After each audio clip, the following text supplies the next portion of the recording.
कृष्ण हरी. आत्ताच आमच्या या ठिकाणी वाल्हे या ठिकाणी आमची सकाळ झालेली आहे आणि तुम्ही जर या ठिकाणी पाहत असाल तर वाल्ह्याच्या ठिकाणी दरवर्षी आम्ही या ठिकाणी राहुटी मारून राहण्याचा आम्हाला संबंध पडत असतो, परंतु यावर्षी काहीतरी नवीन म्हणजे असं आहे की महाराष्ट्र शासन सहाय्यक निधीमधून सुंदर असे देवेंद्र फडणवीस यांच्यातर्फे हे तुम्ही पाहू शकता सुंदर असं वॉटरप्रूफ सभागृह या ठिकाणी आमच्या सोयीसाठी केल्यात आहे.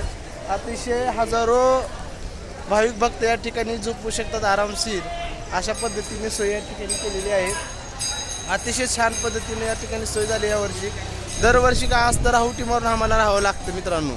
तर आता इथून आमचा हा वारीचा आजचा 7वा दिवस आहे आणि इथून आता आम्ही निघणार आहोत पुढे ज्या ठिकाणी नीरा नदीवर स्नान करून पुढे आम्ही आता त्या ठिकाणी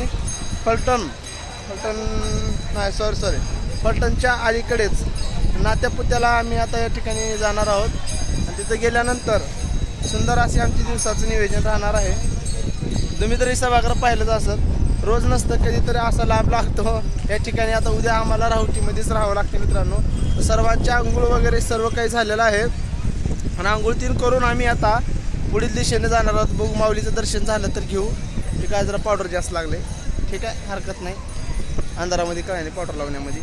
तर मित्रांनो आजचा आपला हा 7वा दिवस अतिशय चांगला आणि आनंद जावो हीच आपल्या माऊली चरणी प्रार्थना. सर्व काही व्यवस्थित आहेत, लांबजणकर असतील सर्व वारकरी, सर्व काही आरोग्यमय आहे. छान पद्धतीने सरकारी योजना राबवल्यामुळे कुणालाही कसलाही त्रास नसून अतिशय छान पद्धतीने सर्व जातात.